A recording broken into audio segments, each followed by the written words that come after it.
Entonces, el día de hoy vamos a estudiar un ejemplo que me conviene ahorita meterlo de gavillas. Va a ser el estudio tradicional de gavillas en estados topológicos. Este concepto lo vamos a generalizar después a sitios, ¿no? La idea es hacerlo en sitios. Y entonces vamos a tratarlo de presentar como las cosas que se necesitan para ir. O sea, va a ser una construcción categórica realmente. Y bueno, luego pasaremos a futuros adjuntos y resulta que todas estas construcciones que hemos hecho y todas estas propiedades universales se pueden entender en futuros adjuntos y vamos a ver los ejemplos de cómo se ve esto en términos de futuros adjuntos, ¿no? De alguna manera, incluso el de la gavillificación que se llama. A ver, antes de empezar, ¿quiénes de ustedes ya saben lo que es una gavilla o quiénes ya han estudiado gavillas? Bueno, entonces, el punto de las gavillas es que cuando viene dentro de toda esta misma filosofía, ¿no? De que para entender un espacio, para entender algo, lo importante es entender los morfismos. Pero los morfismos a veces no son morfismos entre objetos del mismo nivel, ¿no? Por ejemplo, cuando yo estoy estudiando variedades diferenciables, entonces, si yo quiero estudiar los morfismos entre variedades diferenciables, primero tengo que irme a un nivel más abajo, porque tengo que definir lo que es la diferenciabilidad, como hicimos la vez pasada, ¿no? Entonces, lo que tengo que decir es qué quiere decir que una función a los reales, por ejemplo, sea diferenciable.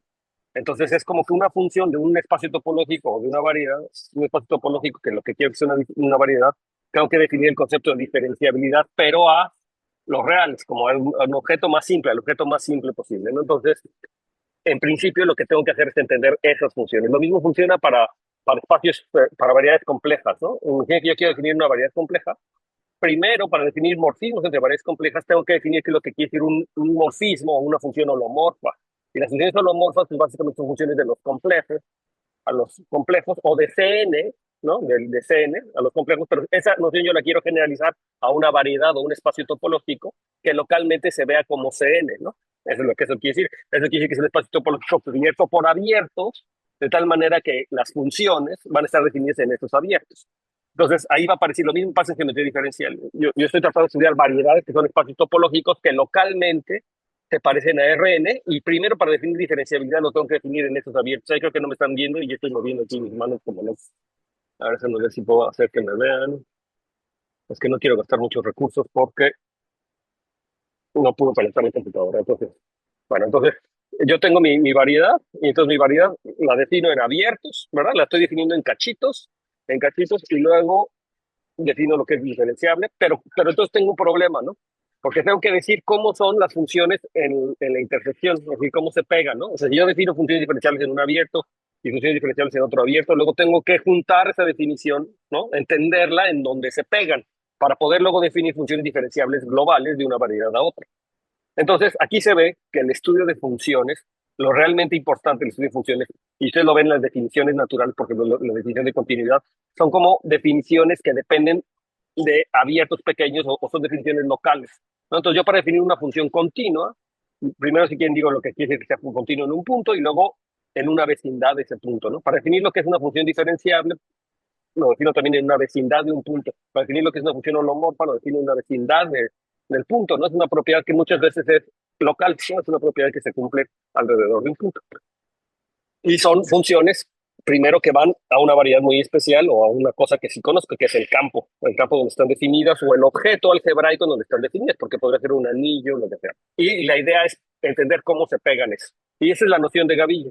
La noción de gavilla es poder definir esas funciones localmente. Lo que hizo Ser, y bueno, sí, Ser fue el que lo hizo, si no me equivoco, aunque posiblemente las ideas venían de la gente que hace topología algebraica nuevamente. Bueno, Jean-Pierre Ser hacía topología algebraica también y luego pero coqueteaba mucho con teoría de números y cuando conoció a Grothendieck empezaron a hacer geometría algebraica juntos, ¿no? O sea, digamos que la noción de gavillas y de todo esto lo introdujo a la geometría algebraica, Jean-Pierre Serre, y justamente la idea de Jean-Pierre Serre era como copiar lo que se hacía en análisis, en topología o en otras áreas hacia la geometría algebraica para poder estudiar funciones ahí de una manera adecuada, ¿no? Un concepto adecuado de función, y ese concepto adecuado de función es el de gavilla, ¿no? Un conjunto de funciones que forman una gavilla. Entonces, dada esa idea que tenemos que tener en mente, entonces vamos a empezar con las definiciones, ¿no? Entonces, nada más para resumir, yo lo que quiero es tener como una noción de función definida localmente y quiero entender cómo eso la puedo pegar o cómo la puedo hacer para definir una cosa global, ¿no? Vamos a entrarle directamente a las cosas categóricas porque eso es lo que nos interesa a nosotros. Entonces, una gavilla y le voy a poner F eh, de tau barra a una categoría C, es una pregavilla de, es una pregavilla en tau, que recuerden que tau es el conjunto de conjuntos abiertos de un espacio topológico. Ok, entonces debí haber empezado posiblemente así. Me tomo X un espacio topológico, ¿sí? Me fijo en su topología, que es la que llamamos tau, y recuerden que con tau barra estoy realmente indicando que es la categoría asociada a los abiertos del espacio topológico. Entonces ya saben, los objetos son los abiertos y los morfismos son las inclusiones. Y entonces, como es una pregavilla, entonces en realidad es un funtor contravariante. Entonces eso quiere decir que F debería ir de la categoría opuesta a C. Es decir, es un funtor contravariante, pero cumple más propiedades. Aquí, esta gavilla le voy a decir que tiene valores en la categoría C, y lo único que necesito es que C sea una categoría, y le va a pedir que tenga productos, y a lo mejor necesito objeto inicial, posiblemente. No sé, esto lo voy a dejar aquí. Y entonces, en la mayoría de los casos, nosotros vamos a trabajar con categorías de las que conocemos muy bien. Es decir, va a ser la categoría de conjuntos, podría ser, ¿no? Es decir, C podría ser C. Ok, ok. Entonces, C podría ser la categoría de conjuntos, o bien C sería la categoría de anillos, y de hecho, pues, de anillos conmutativos, la mayoría de las veces, o bien C la categoría de grupos abelianos, de la categoría de grupos, etcétera, ¿no? Va a ser una de esas categorías que se comportan bien, que tienen productos. La mayoría de veces vamos a estar pensando en esta situación. Pero entonces, hasta ahorita lo que les dije, una gavilla va a ser una pregavilla, pero evidentemente tiene que cumplir más propiedades. Va a ser una pregavilla de esta categoría, de la categoría de abiertos de un espacio topológico, a una categoría C que tiene productos y necesito también ecualizadores con productos. Si tienen productos y realmente lo que le voy a poner que sea con límites finitos. Aquí. Ahorita van a ver por qué necesito esta propiedad, ¿no? O sea, realmente tiene productos, objeto inicial, y de hecho necesito límites finitos. O sea, y los productos en particular son límites finitos. De hecho, necesito productos finitos, ni siquiera necesito todos los productos, me bastaría con límites con productos finitos. Ok, no creo que productos tienen todos los productos. Ahorita van a ver. Entonces, tal que cumple la siguiente propiedad, ¿no? Tal es que. Entonces, lo primero es que para todo abierto, entonces para todo abierto U, y este abierto, pues lo estamos realmente tomando en la categoría, ¿no? En la categoría es un elemento de la categoría, entonces para todo abierto U de X, ¿no? Y para toda cubierta, entonces para toda familia de UI con I en algún conjunto de índices que también vamos a tomar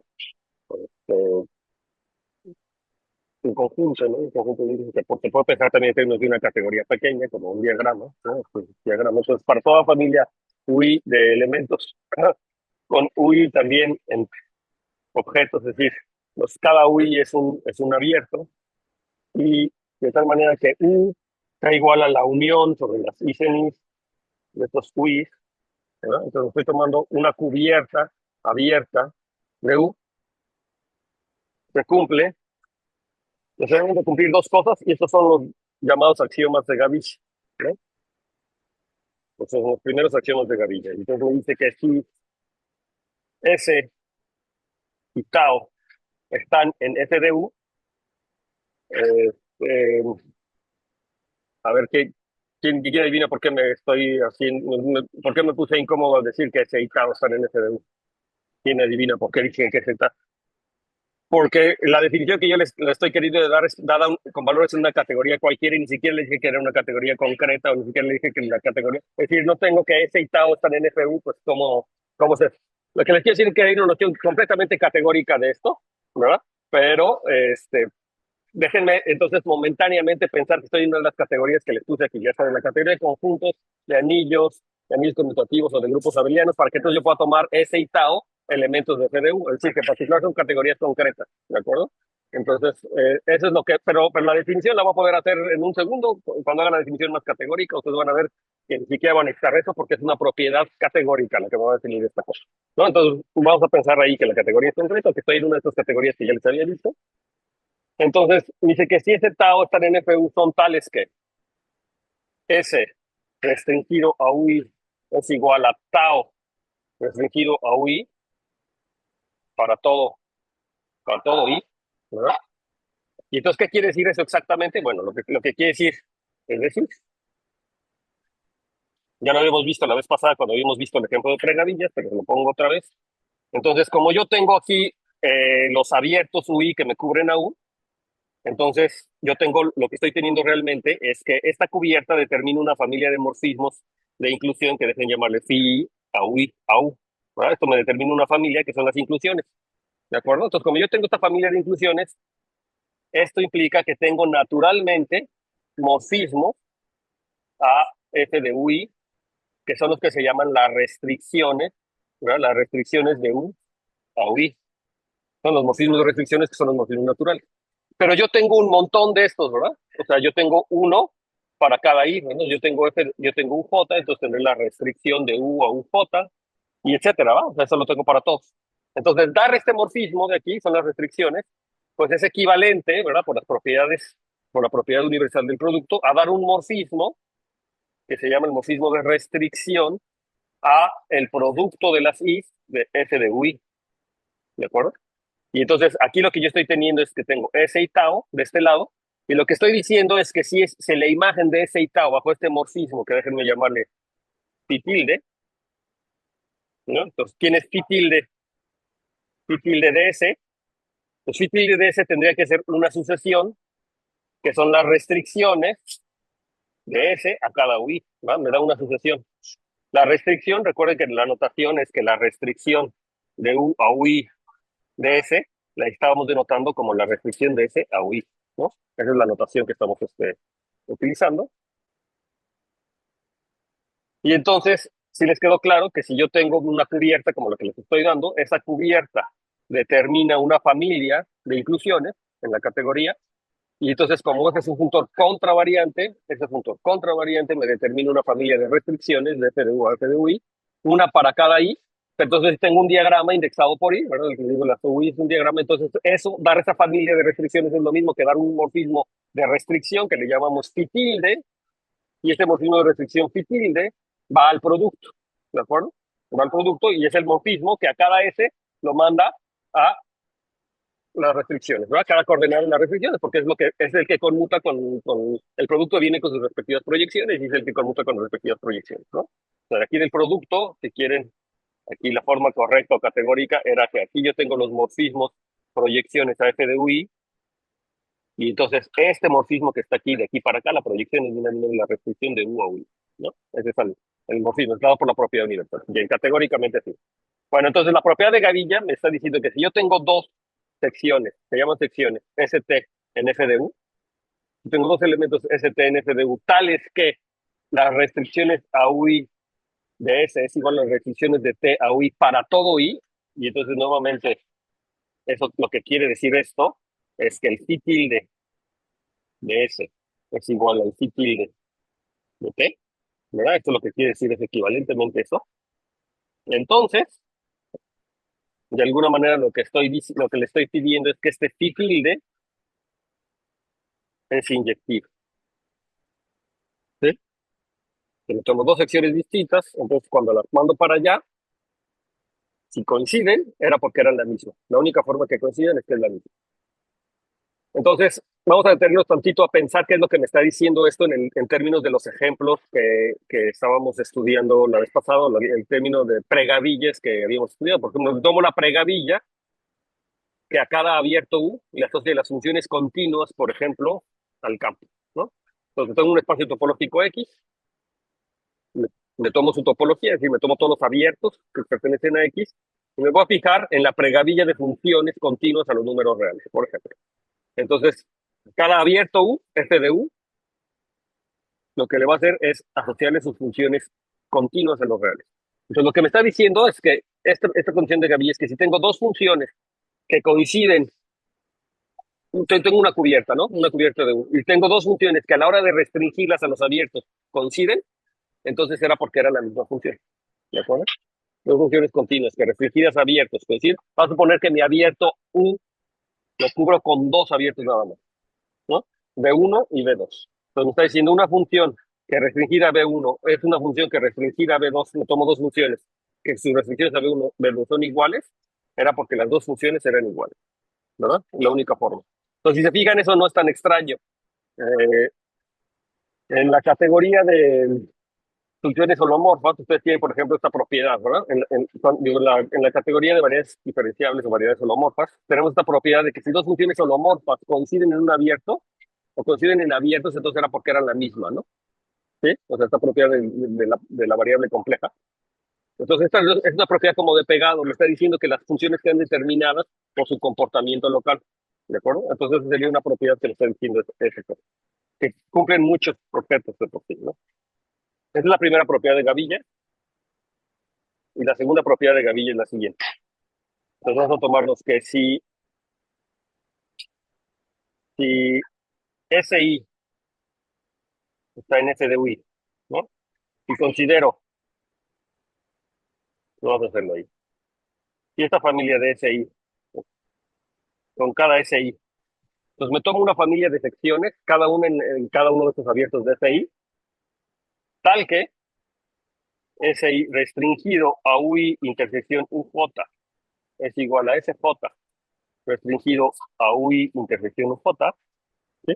Entonces me tomé una familia para cada I, un SI en cada I, con la propiedad de que cuando lo restringo a su intersección, que es algo que yo voy a tener siempre, entonces son iguales. Lo que me quiere decir eso es que entonces existe un F en F de U tal que, de hecho, esas SI era la restricción de esa sección en U a cada uno de los SI. ¿Okay? Esa es la segunda condición de Gavilla, y entonces ahora déjenme interpretarlo correctamente. Entonces, primero fíjense que yo tengo esto, ¿no? O sea, yo tengo mi U y luego tengo las UIs que se meten aquí, ¿no? Tengo un montón, de hecho tengo tantos UI, J, etcétera. Entonces tengo esta familia, en vez de ponerlo así, déjenme ponerlo, entonces, que tengo el coproducto, ¿verdad? De aquí para acá, que son las uniones, ¿verdad? Pero lo mismo pasa para las intersecciones. Yo tengo UI intersección UJ, y entonces esto lo puedo hacer moviéndome todos los índices de U y J, y este se va a meter a UI, y entonces por lo tanto se mete a la unión, ¿verdad? Déjame ponerlo de aquí para acá. UI intersección UJ se mete a UI por un lado, y también se mete a UJ por otro lado. De hecho, tengo como dos flechas, ¿verdad? Una que es la que lo mete a UI, entonces a UI, y la otra que lo mete a UJ. Entonces déjame ponerle II, o déjame ponerle I y J, no sé cómo ponerle. Le voy a poner, que no le llame como los índices, UI y UJ. No, UI es buena idea. ¿Cómo le llamamos? LI. O sea, son las inclusiones, ¿no? Entonces, la inclusión ahí, la inclusión UJ, tengo dos, pero tengo esto esto lo tengo siempre, ¿no? Es decir, si yo no me tomo una, entonces de hecho podría tomarme la unión disjunta sobre todos los pares, U y J, y eso me lo va a meter, en cada caso me los va a meter a la unión disjunta de U y UJ, ¿verdad? Por la propiedad universal nuevamente de los coproductos, si quieres, tengo esa situación. Y entonces, cuando yo le aplico el funtor, al aplicar esta fregadilla ese, ¿no? Cuando yo le aplico el funtor, entonces lo que yo estoy teniendo es esta. Entonces, ¿cómo van estos morfismos que están aquí? Entonces, si yo me tomo una sección aquí F, lo que me está diciendo la propiedad de aplicar el puntor es que esto va a ir a S restringido a UI, ¿no? O sea, esa es la función que ya hemos dicho hace ratito. Y ahora, ¿cómo van las dos flechas que van aquí arriba? Entonces, aquí, si me tomo un elemento en el producto, digamos que lo voy a llamar SI, es una sucesión en el producto, entonces yo lo tendría que mandar a un elemento, por un lado, lo voy a mandar a un elemento aquí. Entonces, déjenme llamarlo SIJ. Entonces la pregunta es, ¿quién es ese IJ? Ese IJ es un elemento en el producto indexado por tanto I por como J. Entonces, ¿quién es ese IJ? Entonces, aquí en el primer caso, ese IJ lo voy a definir como me tomo SI restringido a UI intersección UJ, ¿no? Entonces la entrada IJ por un lado, voy a poner el elemento que tenía en SI, pero restringido a UI intersección UJ. Pero lo que no saben es que aquí también tengo otro, y déjenme llamarle aquí, eh, si no le llamo S, le llamaré R y J, ¿no? También tengo otra forma de asociación, y ahora lo que voy a hacer esta cosa es que R y J,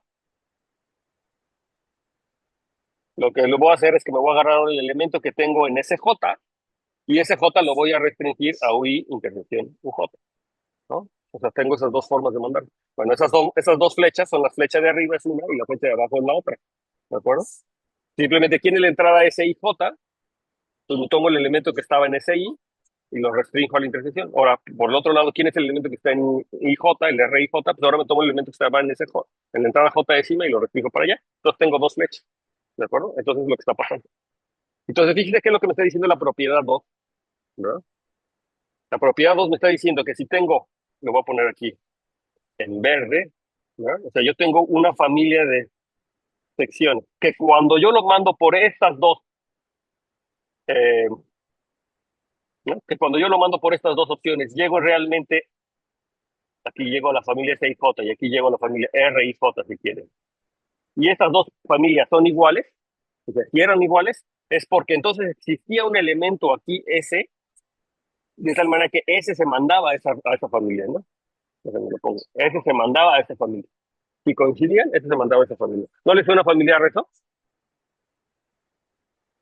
¿Qué es lo que me está diciendo eso de F, de F de U?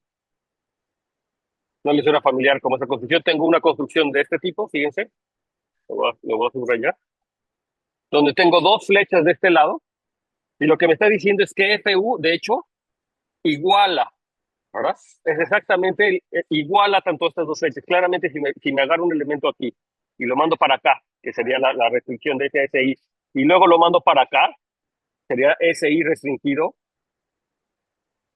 y restringido otra vez, ¿verdad? Ahora, primero lo restringo a UI, luego lo restringo a UI intersección J, y lo mismo para acá. Pero como vienen del mismo, como esto conmuta, ¿verdad? Entonces me tendría que dar igual. O sea, si yo empiezo con una sección S en FDU y lo mando primero al producto y luego con la flecha de arriba lo mando un elemento, tiene que ser lo mismo que si S lo mando al producto y luego con la flecha de abajo lo mando al producto, porque es la restricción de un elemento más grande y las restricciones conmutan, ¿verdad? Conmutan. Entonces la restricción tendría que ser la misma, exactamente. Pero lo que me está diciendo la segunda propiedad es que de hecho F de U es el igualador de estas dos flechas. Porque si me tomo dos, me tomo una sucesión aquí, es que cuando la mando por la flecha de arriba, me da lo mismo que mandara por la flecha de abajo, es porque venía de un elemento en F de U. O sea, en otras palabras, lo que le estoy diciendo es que este diagrama es un diagrama igualador, o es el ecualizador, justamente de este diagrama. ¿Sí ven? Bueno, estas son las dos propiedades de gavilla, y esta segunda propiedad de gavilla es la que me permite pegar secciones. En esto están acostumbrados en el curso de variable compleja o de geometría, ¿no? Que si tengo funciones definidas localmente, ¿qué condición requiero yo para que esas funciones definidas en abierto las pueda pegar para definir una función en un abierto más grande? ¿No? Por ejemplo, tengo dos abiertos y tengo funciones diferenciales o funciones holomorfas definidas en un abierto y en el otro. ¿Cuándo esa función la puedo extender a una función definida en la unión de esos dos abiertos? Sí la puedo definir en la unión de esos abiertos siempre y cuando en las intersecciones se peguen bien, ¿verdad? Si coinciden las intersecciones, esas dos funciones las voy a poder definir en un abierto en la unión. ¿Sí les queda claro? ¿Cómo lo defino en la unión? Pues la unión es la función que para cada punto X vale lo que valía, para cada punto X, ese punto X o está en U o está en B, ¿no? Entonces, si está en U, la defino como la función en U, y si está en B, lo defino como la función en B, y si está en la intersección, no importa, porque en la intersección coincidían, ¿sí? ¿De acuerdo? Es la construcción típica de funciones continuas, de hecho, ¿no? Se lo pueden hacer para funciones continuas pegando funciones continuas. Entonces, eso es lo que me está diciendo esta situación, ¿no? Entonces, eso es lo que es una gavilla, ¿no? Entonces, ahora déjenme reescribir esto. En otras palabras, y en términos categóricos, una gavilla que, que va opuesta a la categoría P es un punto contravariante, tal que el siguiente diagrama, entonces el diagrama natural, le voy a poner aquí el diagrama natural, porque es un diagrama que surge, como ya les he dicho, un producto de la cis, UI Y aquí tengo las dos flechas al producto de las I, J. Y dice UI intersección J. Y este diagrama que se tiene para cada cubierta UI de U. Entonces, para cada cubierta UI de U, y aquí entre nos, les recuerdo que eso lo que nos está diciendo es que realmente tengo una familia de inclusiones a U, ¿no? Indexada, una familia de inclusiones indexada por I, una familia de inclusiones, de tal manera que la unión es todo U, ¿verdad? Lo que me está diciendo es que ese diagrama es un diagrama ecualizado. Y eso recuerda que lo que quiere decir, en otras palabras, lo que quiere decir es que f de U es el ecualizador de esas dos flechas. O es el, ¿sí? ¿Recuerdan lo que era el ecualizador, verdad? Justamente tengo ese diagrama, las flechas es el elemento que iguala esas dos flechas, ¿de acuerdo? Me está diciendo que es exactamente un diagrama ecualizador. Entonces, la propiedad de Gavilla en términos categóricos se expresa así, tal cual, ¿no? Como que es un diagrama ecualizador. ¿Sí? Notar que en particular esta cosa es inyectiva, ¿no? La primera flecha tiene que ser inyectiva. De hecho, los ecualizadores son monomorfismos. ¿Sí? Entonces, la flecha que realiza el ecualizador, o sea, esta, es un ejercicio que vean que es un monomorfismo. Entonces, cuando estoy en particular en categorías concretas, son inyectivos. ¿Ok? ¿Quedó claro? ¿Alguna duda? Ahora, esto yo lo puedo, fíjense, lo puedo generalizar un poquito más o lo vamos a reinterpretar de una manera un poquito más conveniente, ¿no? Todavía más conveniente, todavía más general. Entonces, recordemos. Pues lo primero que tenemos que recordar es que la intersección, que vamos a ponerlo en top, o en esta categoría tau barra, que es la categoría de abiertos, y que lo pongo la categoría de abiertos, un espacio topológico X. Esta es otra notación que también encuentran mucho en los textos. La categoría de abiertos, por ejemplo, la ponen como op de open, open de X, esta categoría tau. Entonces, en realidad, UI intersección UJ, ¿quién es? ¿Cómo se entiende en términos categóricos la intersección? ¿Se acuerdan quién es la intersección de dos conjuntos abiertos en esta categoría? ¿Sí o no? Se puede interpretar Ahí, como dos cosas, ¿cómo eh, quién?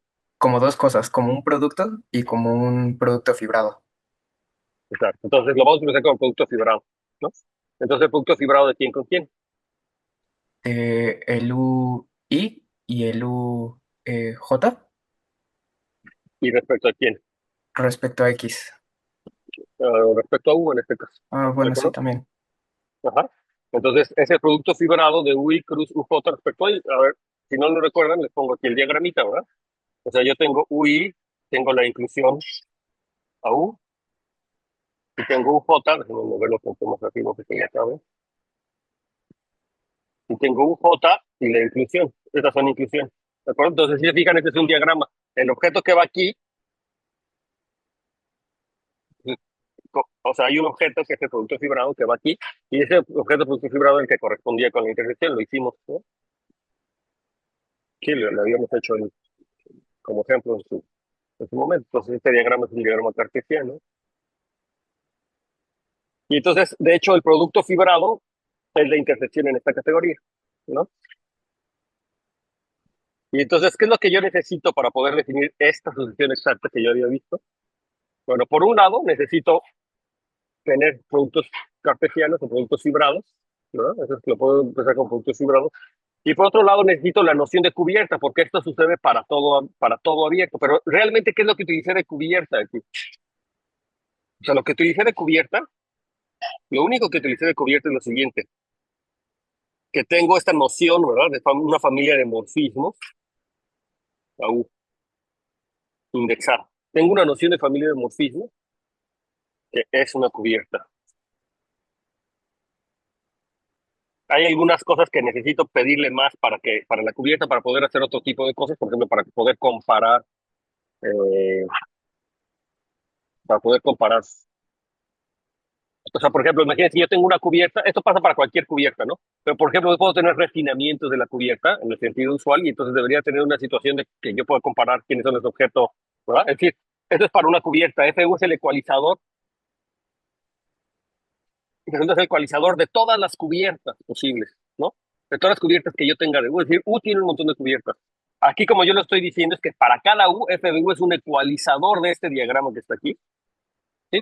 Es un ecualizador de ese diagrama, pero el f de U, o sea, U no depende de su cubierta. O sea, este diagrama sí depende de la cubierta, pero f de U no depende de la cubierta. Entonces, ¿ven? Yo puedo tener un montón de cubiertas y entonces, si yo quiero hacer una buena definición, entonces en realidad debería de pedirle a la cubierta no nada más que sea una familia de morfismos, sino una familia de morfismos que cumpla ciertas propiedades. En el caso de espacios topológicos, está bien, ya sé lo que quiere decir que es una cubierta. Lo que quiere decir una cubierta es que en efecto U es igual a la unidad de las is, de las is, ¿sí? Pero debería tener esta cubierta como propiedades interesantes, como por ejemplo, pues cuáles son como las propiedades de cubierta que yo pueda tener. Otra propiedad de cubierta interesante es que si cada UI yo la expreso como la unión de UIJ, ¿no? O sea, aquí estoy fijando la I, y entonces la expreso como unión de UIJ, entonces toda esta cosa también es cubierta de U, ¿sí? Es decir, si yo cada uno de los abiertos lo cubro, entonces la unión de todos ellos vuelve a ser una cubierta de U, ¿de acuerdo?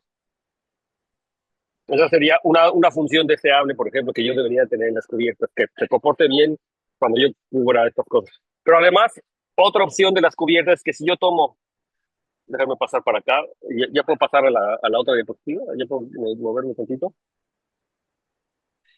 Por ejemplo, otra es que si yo me tomo B, otro elemento aquí, ¿no? Y me fijo en B intersección U. Entonces, como que me gustaría que el conjunto de las UIs intersección B sea una cubierta de B, ¿no? Eso es lo que sucede, ¿no? Que siempre que me tomo otro abierto y lo corto con U, entonces los elementos que cubrían a U cortados con ese B, ahora me van a cubrir a B, por ejemplo, ¿no? Esas son las propiedades que me gustaría que ponga una cubierta, ¿sí?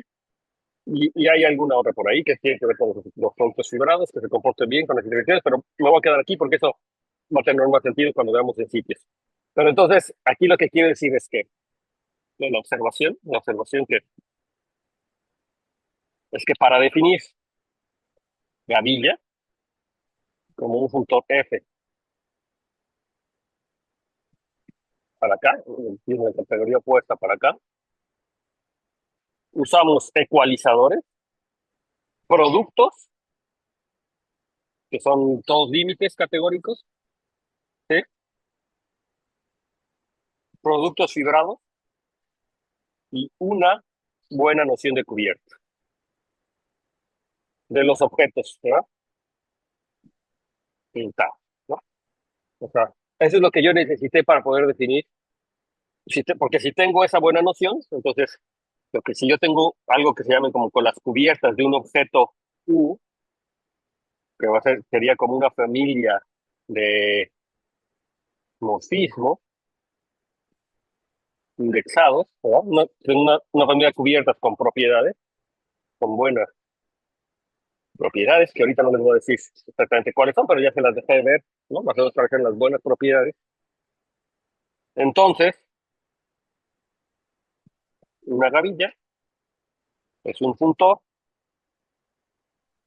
contravariante y este, tal que esta cosa, y aquí explícitamente ya voy a escribir de UI UJ, es un diagrama ecualizador. Es que esta categoría tau barra ya no tiene por qué, ya no tiene por qué ser, esta categoría tau barra ya no tiene por qué ser la categoría de abiertos de un espacio topológico. Es decir, tau barra podría ser cualquier otra categoría que acepte una noción de cubierta, ¿de acuerdo? Otra categoría que acepte una noción de cubierta bonita. Es decir, como una familia de morfismos que cumplen esas propiedades. Y entonces yo podría definir lo que es una gavilla, una noción correcta. Bueno, esas categorías generales que debo definir aquí se llaman sitios de Groton. La verdad es que es una definición parcial, ¿no? Porque no les he dicho exactamente qué es lo que quiere decir que una cubierta sea una buena cubierta, pero ya lo voy a decir. Entonces, la definición parcial es así. Entonces, un sitio de Grothendieck es una categoría, ¿cómo le quieren llamar a su categoría? Yo le llamaría C si quiere, pero C lo estamos utilizando para la base. Lo voy a llamar S así, o no sé cómo de sitio, así, ¿no? Lo voy a llamar así, S con esa cosa de sitio de Grothendieck. Es una categoría S junto con una noción, y aquí no estoy siendo ambiguo, ¿verdad? De cubiertas, es decir,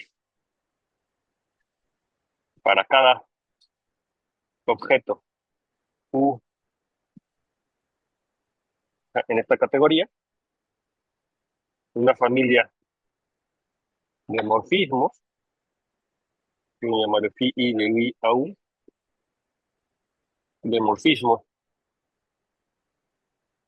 en S, pues, en el sitio, ¿verdad? En la categoría de sitio, de hecho estarían en S1, ¿verdad? De morfismos en ese sitio, con propiedades, con buenas propiedades, y estas buenas propiedades es lo que no les quiero decir todavía, pero tiene que ver con las propiedades que ya les había dicho, ¿verdad? Que se comporte bien como una cubierta, lo que quiere es que se comporte exactamente como una cubierta.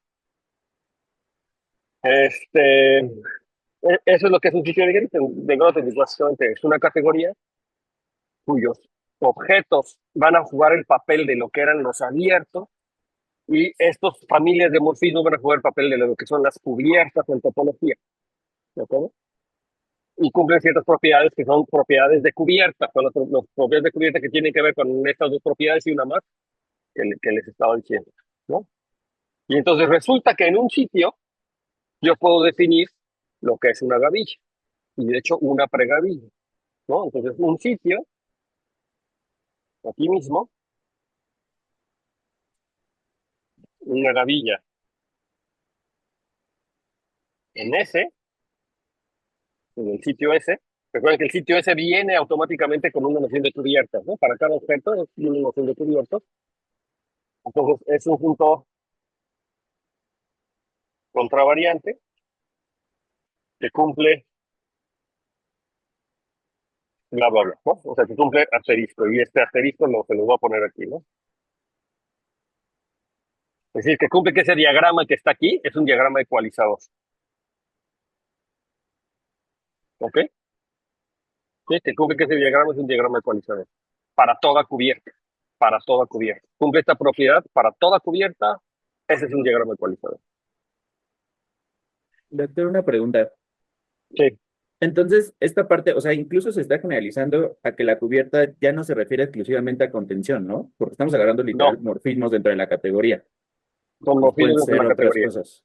Lo único que Ok. sí es que no son cualquier familia de morfismos. Es una familia de morfismos que hacen que sea una cubierta. Entonces, hay una serie de reglas que tienen que ver que sea una cubierta. Entre ellas, esas dos que les mencioné, que si me tomo una cubierta de cada uno de los objetos que mide la cubierta, entonces toda esa forma una cubierta del objeto original. O sea, me tomo, y la otra es que si me tomo una B, un B y lo corto con los objetos de la cubierta, me da una cubierta de B, ¿no? O sea, U intersección D, o sea, la noción de intersección B. Eso se puede expresar todo en términos de puntos fibrados. Y hay otra noción que tiene que ver con imágenes inversas, lo equivalente a imágenes inversas. Pero entonces, este, esas son las nociones de un sitio. Voy a regresar a eso con las nociones adecuadas, ¿no? O sea, para escribirlo bien. Pero entonces justamente lo que quiero que vean es que irlos introduciendo a la generalidad de Grothendieck.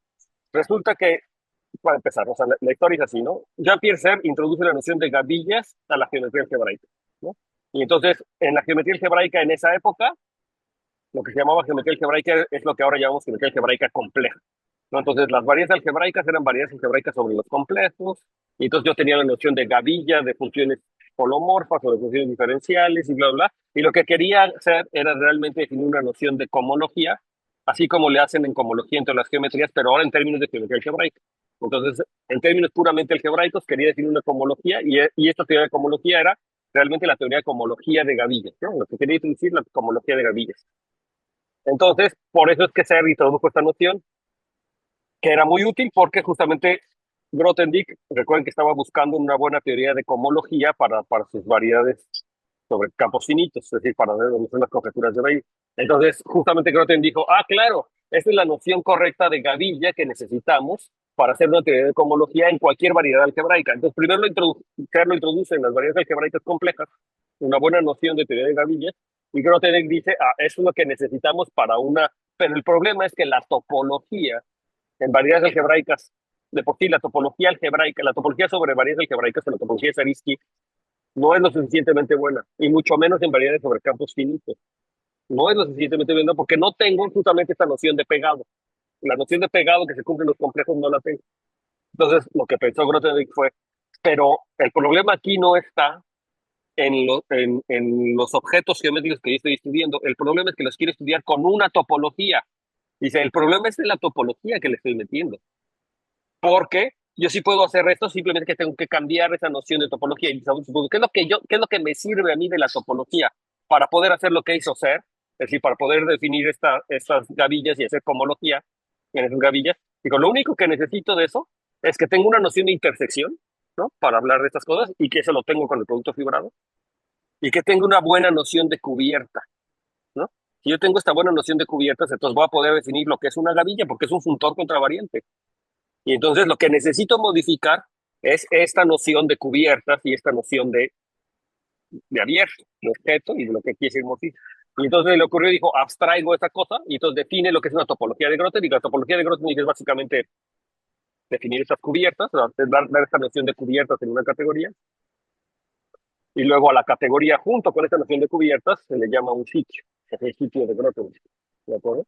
Con esta buena noción. Y entonces como bien lo hace Grothendieck, demuestra o hace los cálculos y ve que en sitios puede calcular teorías de cohomología, en la mayoría de las veces. Es decir, a los sitios hay que de repente trabajarlos con alguna forma para que las cohomologías no sean, bueno, para que sean interesantes, pero entonces puedo hacer eso. Y se da cuenta que hay muchos sitios asociados incluso a la misma categoría.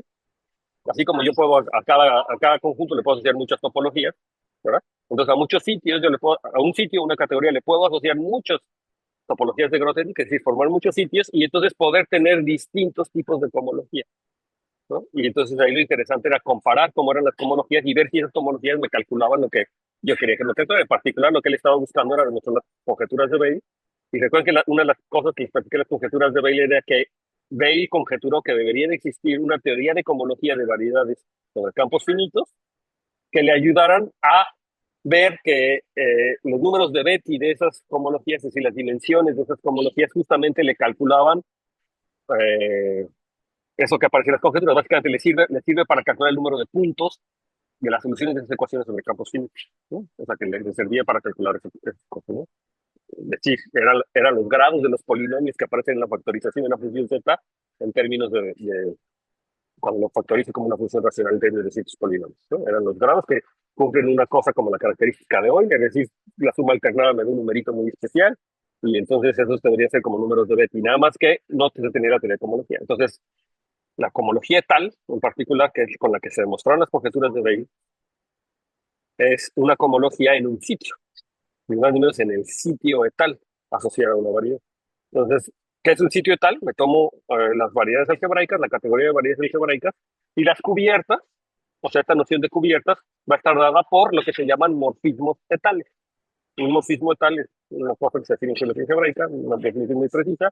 Son morfismos etales, pero entonces tengo mi sitio, la categoría de variedades algebraicas o de esquemas, si quieren, con morfismos etales, donde las cubiertas, hay dos formas de definir las cubiertas etales, uno es el sitio etal grueso y otro es el sitio etal fino, pero no importa, ambas dan la misma teoría de cohomología, pero esa noción de morfismos etales es la que yo utilizo y esto me da el sitio etal, y con eso calculan la cohomología etal y se dan cuenta que la cohomología etal es una buena teoría de cohomología para variedades sobre campos finitos, con coeficientes adecuados, y con esa fue que delinee demostró las conjeturas de Bailey, ¿no? Con esa cohomología, ¿no?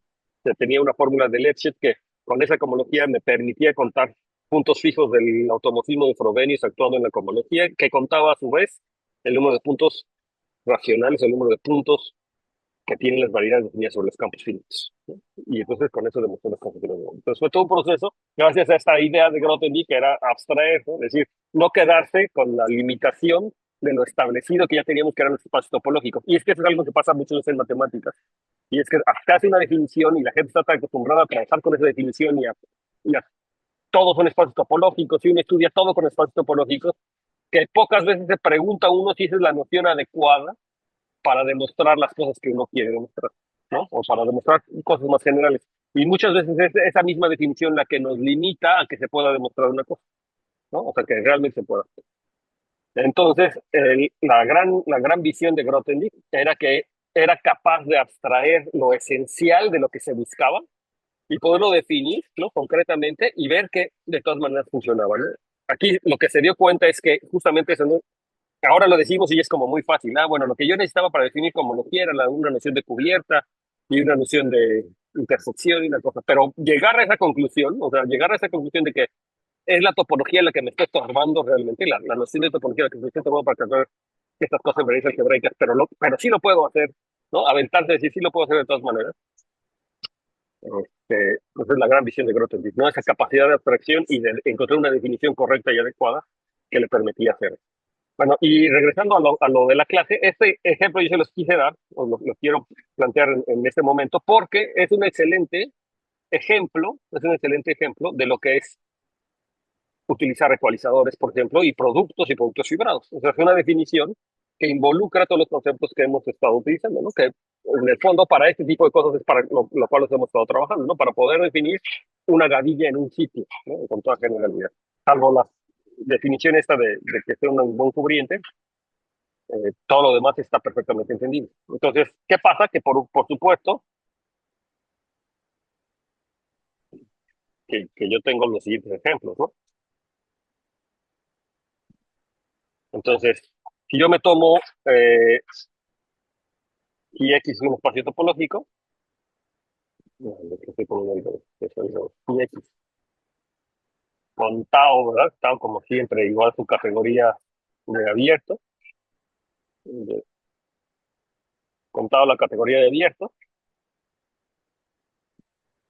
Entonces, yo defino un cubriente de un objeto, ¿no? De un objeto U, los cubrientes como, voy a poner así, los cubrientes igual van a ser las familias de morfismos UI a U, tal que U, o que es I, ¿verdad? Familias de morfismos I a U, indicadas por un cierto conjunto de índices, pensar que U es igual a la unión de los UI, ¿no? O sea, como siempre, entonces es un sitio de Grothendieck, ¿ok? O sea, el caso típico, por supuesto, es un sitio de Grothendieck, pero hay muchos otros ejemplos de sitios de Grothendieck, muchos, ¿no? Entonces, eh, de hecho, yo puedo definir morfismos entre sitios de Grothendieck. De hecho, los sitios forman también una categoría. Puedo definir morfismos entre sitios de Grothendieck, etcétera. Pero aquí lo interesante es estudiar las gavillas en un sitio de Grothendieck. Entonces, ya nada más ya para adelantarles aquí la definición, el topos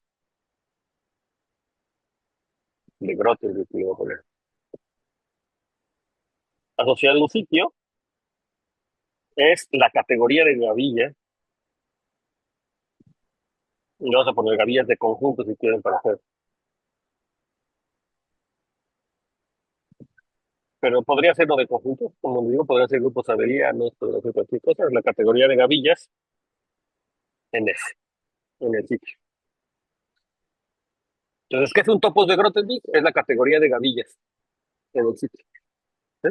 Eso es hay un montón de propiedades de los topos que me permiten recuperar, digamos, las gavillas me permiten recuperar al sitio en sí. ¿No? Las gavillas de un sitio me permiten recuperar el sitio en sí. Y tiene muchas más propiedades, ¿no? Que es como una cosa adecuada. ¿Y qué creen? Que un conjunto condensado, o sea, para relacionar con este conjunto, un conjunto condensado o un espacio condensado es un tipo particular de topos. Es un tipo particular de topos, ¿cierto? Del Grothendieck. ¿Sí? Bueno, que para no ponerlo más abstracto, yo ya se podría definir y más o menos lo entenderían, pero se pone más abstracto, nos hace falta como calentar, ¿no? O sea, todavía estamos todavía familiarizándonos con estos conceptos, ¿no? No sé, apenas estoy entendiendo que nunca había visto lo que es una gavilla, entonces de repente dices, esto es una locura, ¿no? O sea, porque ya se vuelve como demasiado abstracto tratar de definir estas cosas en su momento, pero vamos a regresar a ello en su momento, ¿no? Con su parte muy interesante. Entonces, otra observación es que no toda pregavilla es una gavilla, por supuesto. Entonces, una observación extra, estoy dando una clase. Entonces me encontré una amiga. Entonces aquí una observación es que no todo pregavilla es una gavilla. Y entonces aquí para que ustedes lo buscan en internet y ahora con ChatGPT es lo más fácil del mundo, ¿verdad? Pero entonces es importante que ustedes se convenzan sobre todo de que hay pregavillas que no son gavillas, ¿no? Entonces, se los pongo aquí como ejercicio para que ustedes busquen sus pregavillas favoritas y vean si traten de ver que es una gavilla o no es una gavilla, ¿no? Pero existe. Vamos a ver en la teoría de pregavillas de conjuntos, una gavilla asociada a cada pregavilla. Entonces, lo que le estoy diciendo es que, es decir, dada una pregavilla, de una pregavilla F, existe una gavilla que la voy a denotar por F gatito y un morfismo de pregavilla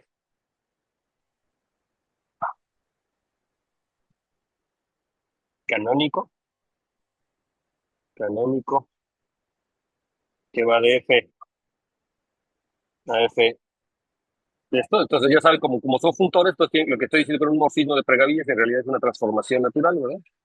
Es un morfismo de pregavillas de F a F gatito, tal que es universal. Y entonces eso quiere decir que la gavilla asociada a una pregavilla es un objeto universal. ¿Y eso qué quiere decir? Es decir,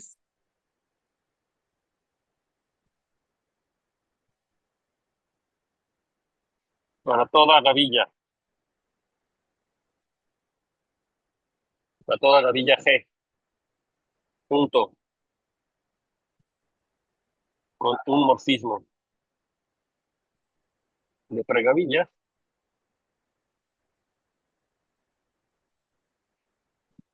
junto con un morfismo de pregavillas que va de F a G,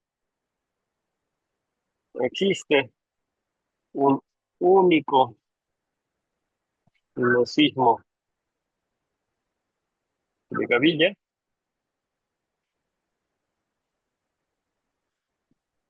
que va de F, esta gavilla a G, tal que el diagrama conduce. Entonces, ¿qué diagrama? Bueno, entonces lo que yo estoy diciendo es que yo tengo mi pregavilla F. Entonces, lo que estoy diciendo es que existe un único canónico a F doble gorrito. Y entonces lo que me dice es que siempre que yo tengo un morfismo de gavillas a una gavilla G, y le vamos a llamar mu si quieren, que es una transformación natural, pero era de pregavillas.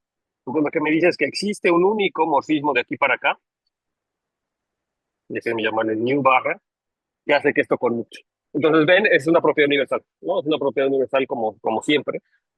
En otras palabras, la gavilla asociada a una pregavilla que se llama la gavillificación es como la gavilla más pequeña en la que representa a F, de alguna manera, ¿no? ¿Sí? Es la gavilla más pequeña que representa a F. Entonces, nuevamente aquí hay un problema de cosas, ¿no? A ver, observaciones. La primera observación es que las gavillas mm,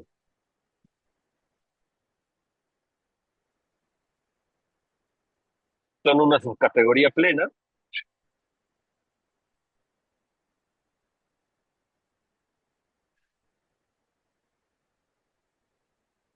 de las pregavillas.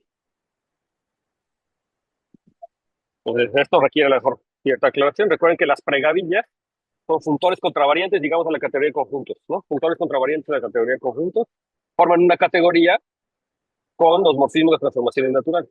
Y entonces digo, las gavillas son en particular pregavillas. Entonces, como que las gavillas se pueden ver adentro y digo que es una categoría plena porque los morfismos de gavillas son exactamente los morfismos de pregavillas, son exactamente, es decir, las transformaciones naturales, ¿no? Entonces quiere decir que es una subcategoría plena. Entonces yo tengo que las pregavillas están adentro de las gavillas, ¿no? Y entonces, como siempre, yo tengo el funtor, entonces la observación 2 es que la asociación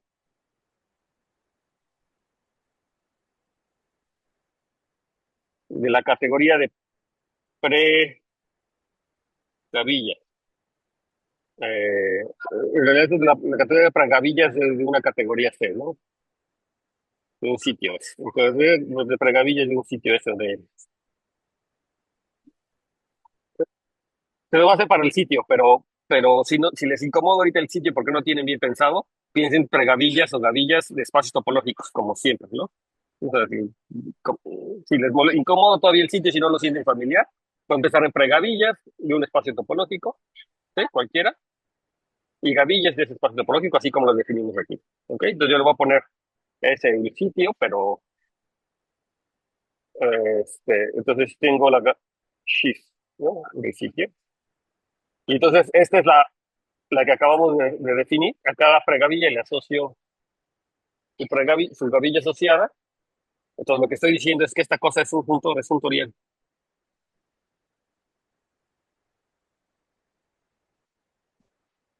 Es un funtor, de hecho, ¿no? O sea, la asociación es un funtor. A cada pregavilla F le asocia su gavilla, es un funtor. Y eso quiere que si tengo una transformación natural de F a F', entonces tengo la respectiva transformación natural entre las gavillificaciones. Se llama la gavillificación por ciento. Es funtorial. Y de hecho, lo que tenemos es otro funtor, ¿verdad? Tengo un funtor de la categoría de gavilla, que un sitio, a la categoría de pregavilla, y es el funtor de olvido.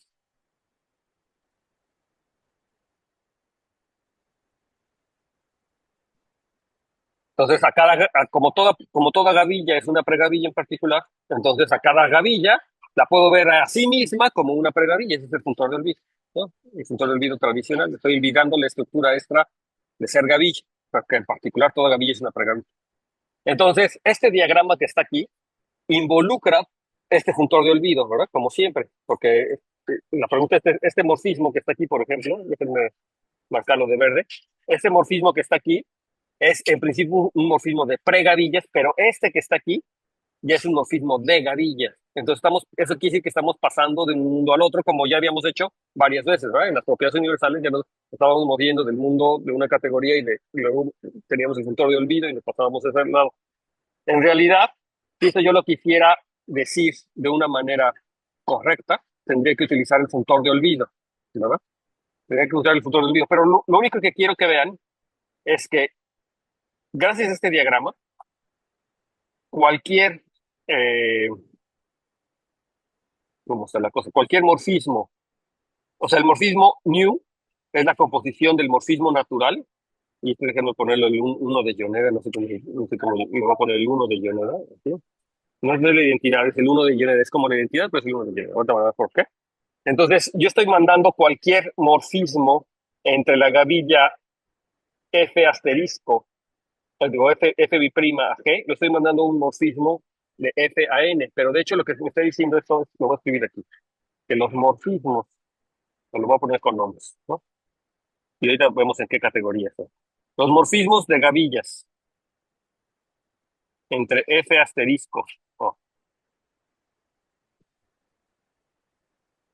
entre F racito y G, están en biyección natural con los morfismos, pero ahora de pregavilla, ¿de quién con quién?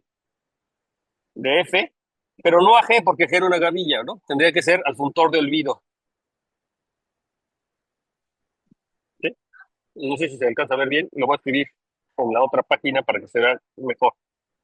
Sí, a ver, lo primero, antes de pasar a la otra página, creo que vean qué es lo que estoy diciendo, ¿verdad? Cualquier morfismo que va de la gavilla F asterisco a G, que sería como este que está aquí, cualquier morfismo que está aquí, lo voy a poder mandar a un morfismo de pregavillas de aquí para acá, simplemente haciendo la composición de pregavillas. Pero ahora, ¿no? De aquí para allá, o sea, cualquier morfismo aquí lo puedo mandar uno para acá. Y viceversa, la propiedad universal me dice que cualquier morfismo de pregavillas entre F y U de G, o sea, que es entre G, pero el morfismo de gavillas, va a existir uno único n gorrito, que me hace que este cuadrado sea conmutativo. Entonces, quiere decir que había una biyección entre ellos, una biyección, de hecho, natural. Entonces, déjenme sacar ese diagrama por acá otra vez. Lo voy a poner aquí en grandote porque es súper importante. Estoy diciendo que los morfismos de gavillas de F doble gatito a una gavilla G es canónicamente isomorfo a los morfismos de pregavilla entre F y el funtor olvido que acabo de definir de G. ¿Sí ven? Déjenme ponerlo en un cuadrito. Esta cosa es la que hace, si yo escribo todos los ejemplos de propiedades universales que vimos al principio, sobre todo de propiedades universales de, por ejemplo, del grupo abeliano libre, del grupo, sucede lo mismo. Entonces, guardes esto. Nada más quiero que noten una cosa, cómo aparece aquí el funtor gavillificación del lado izquierdo y el funtor de olvido del lado derecho. ¿Sí? Es como que los mismos cosas, pero aparece como el funtor. ¿No le recuerda esto a algo de álgebra lineal?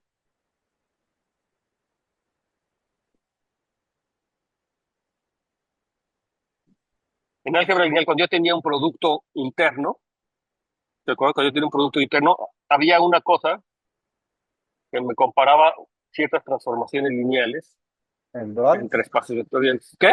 ¿El dual? El La dual casi, función. la función, ¿verdad? ¿Se acuerdan de la función? Por ejemplo, eso me decía que si yo tengo T de U o T de B, U era igual a B T asterisco de U. La transpuesta, ¿no? La transformación La transpuesta. transpuesta conjugada o la transpuesta en el caso de que sean de los números reales, pues sí es un producto tensorial y es de un producto, una forma lineal, ¿cómo se llama? Un producto interno complejo o hermitiano, ¿verdad? Entonces es la transpuesta conjugada. Pero bueno, en todo caso es la propiedad de la adjunta. La propiedad de la adjunta me decía que tiene una adjunta, entonces pasaba esto. Si yo no se parece, ¿no? Si yo no se parece. Entonces la definición es que, la definición de función es esta. Y ahorita vamos a ver que todos los casos anteriores se obtenía, ¿no? Entonces, dos funtores. Entonces, voy a ponerle F. Que la categoría sea la categoría D. Esto no necesito nada con las categorías. Es IG de la categoría D a la categoría C. Son un par de adjuntos.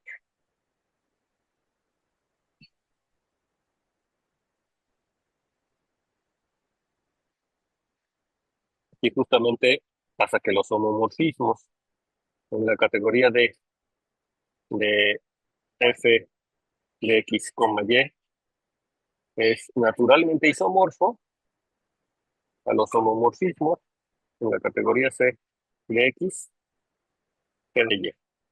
¿Sí se ve? O sea, y este es isomorfismo natural.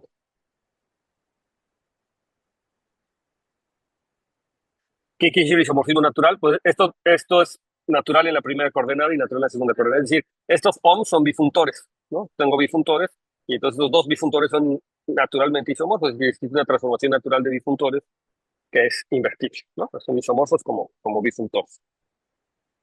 Entonces, con esta definición lo que yo estaría diciendo es que el funtor de gavillificación y el funtor de olvido son un par de adjuntos, en el caso de las gavillas concretamente.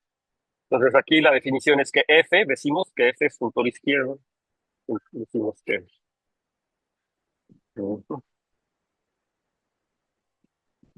F es adjunto izquierdo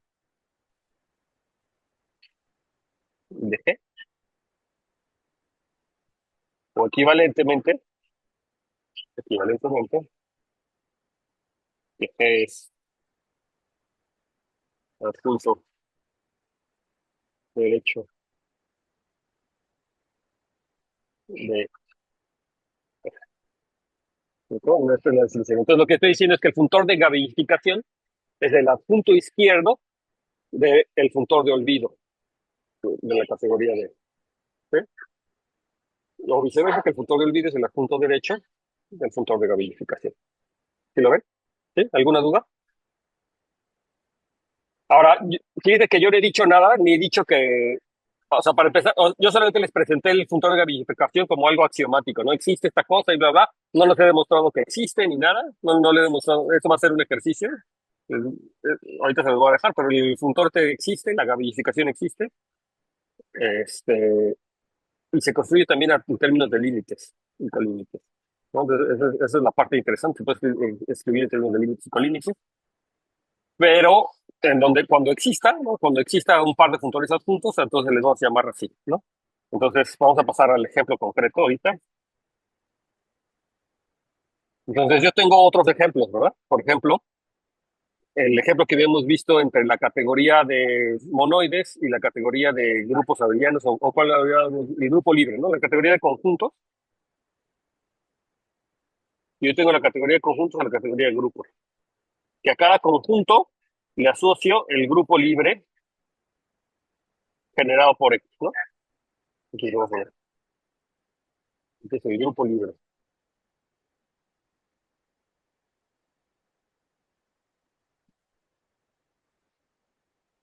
Y luego tengo un funtor G que va en la categoría de grupos. No, ya regresé. Se me cortaron el internet. Bueno, ¿alguna duda antes de que, o sea, igual ya es momento de acabar? Entonces, a lo mejor es un buen momento de acabar aquí ya con eso. Entonces, vimos el funtor adjunto, ¿no? O sea, esto de la gavilla asociada a una pregavilla, lo vamos a atacar bien, pero no vamos a hacerlo con espacios topológicos, lo quiero que lo hagamos con sitios directamente. Entonces, para que lo hagamos bien con sitios, pues necesitamos ver bien lo de las cubiertas y que trabajen con eso y se familiaricen. Entonces, la demostración de que existe la gavilla asociada a una pregavilla, la vamos a dejar para un poco más tarde, cuando veamos sitios ya bien, con toda formalidad, cuando entremos a la parte de sitios, entonces lo van a demostrar. Si ustedes lo quieren ir pensando, ¿no? Pues no está mal. Entonces, se los adelanto, dado una pregavilla, ¿no? Y dado una cubierta, o lo que aquí es una cubierta, entonces el f de u tendría que ser el ecualizador. Entonces, para la gavilla lo puedo definir primero como el ecualizador, ¿no? O sea, el f de u de la gavilla asociada lo van a definir. O sea, tienes que definir f gatito gatito, ¿no? F gatito gatito en u. La primera intento sería definirlo como el ecualizador para que entre en el diagrama. Pero si se fijan, yo necesito que sea el ecualizador del diagrama con f gatito, no con f de u. Entonces tengo que hacer un paso más. Y luego esa definición no debe de depender de las cubiertas. Entonces, como no debe depender de las cubiertas, tengo que tomarme un límite sobre todas las cubiertas. Entonces, la idea general es que me tomo el ecualizador, luego me tomo el colímite sobre las cubiertas, y eso ya me define un nuevo funtor, que va a ser f más, y luego a ese le vuelvo a aplicar el mismo proceso de aplicarme el ecualizador de ese funtor y el colímite sobre todas las cubiertas, y ese ya me queda una gavilla. Se puede mostrar que se llama queda una gavilla, esa es la gavilla asociada a la pregavilla que se construye en términos universales. En términos generales así va a ser.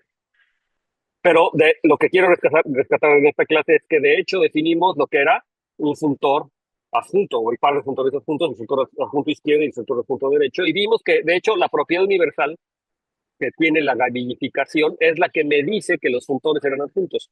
Entonces, lo que yo les quería decir y con el siguiente ejemplo es que todos los ejemplos que vimos de propiedades universales al principio justamente se pueden expresar en términos de adjunción, justamente, ¿no? Entonces, iba a haber el del grupo libre ahorita, iba a ser el del grupo libre, el grupo libre asociado a un conjunto, y iba a ver que el funtor de olvido y el funtor que me lo convierte en grupo, de hecho, forman un par de adjuntos. Entonces, lo que quiero entonces, ya para acabar esta clase, es que ustedes descubran y me digan si es adjunto izquierdo o adjunto derecho. O sea, cómo va el par, ¿de acuerdo? ¿Sí? ¿Cómo va el par? Si es un adjunto izquierdo o adjunto derecho, ¿ok? ¿Sí? Y que hagan los ejercicios también, igualito como lo habíamos hecho de las propiedades universales con otros ejercicios. Ahora, quiero que vean esos mismos ejercicios que habíamos hecho de las propiedades universales, ahora que los interpreten en términos de función. Lo habíamos hecho, o la tarea que les había dejado era que vieran que son objetos universales, ¿no? O sea, y que hay una representabilidad. ¿Sí? ¿Recuerdan que se tienen que expresar en términos de representabilidad de las propiedades universales? Ahora le estoy pidiendo que lo interpreten en términos de función. Entonces, eso les va a servir, hacer ese ejercicio les va a servir para que se den cuenta de qué tan estrechamente están relacionados los conceptos del lema de Yoneda, la función, la representabilidad. ¿Ok? Están muy estrechos. Todos ellos. Y las propiedades universales, por supuesto. Entonces, si ustedes hacen ese ejercicio, les va a quedar claro de una buena por todas cómo se relaciona el lema de Yoneda, la función y la representabilidad y las propiedades universales. ¿Sí? Entonces, es muy importante que al menos para esos ejemplos, echen el calculito, van a ver que van a hacer uno, les va a quedar claro, a lo mejor el primero les cuesta un poco de trabajo, pero el segundo van a decir, ya claro, es la misma cosa, y el tercero decir, evidente, ¿no? O sea, ya una vez que hacen uno, los demás ya les viene, pero es importante que los hagan. Ahora, hay funtores que tienen asuntos derechos y asuntos izquierdos, ¿no? Asuntos que tienen asuntos derechos y izquierdos. Entonces es muy importante que al menos estos ejercicios que ustedes hagan ahorita, identifiquen si los asuntos, o sea, que identifiquen quién es el derecho y quién es el izquierdo, ¿de acuerdo? Y que vayan identificando esa situación. ¿Sí? Entonces, en la siguiente clase vamos a ver este tipo de cosas y las propiedades que tienen los adjuntos con los límites y los colímites, que son cosas muy importantes. Eh, pero para mantener los pies en la tierra, tienen que estar haciendo sus ejercicios concretos todo el tiempo, ¿no? Vayan